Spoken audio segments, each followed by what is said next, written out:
Welcome. Today we'll solve a problem involving implicit differentiation of logarithmic equations. Let's look at our question. Let's solve this step by step. First, we'll use the properties of logarithms to rewrite the left side. Remember, the logarithm of a product equals the sum of the logarithms.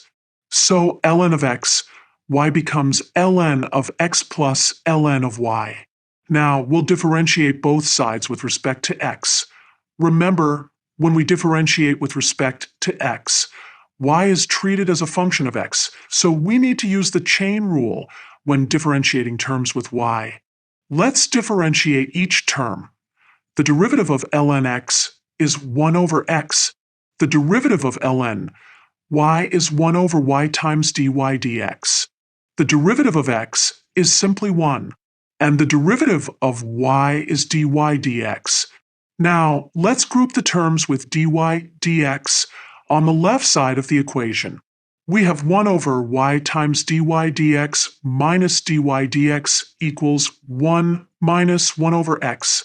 Let's simplify the coefficient of dy dx on the left side.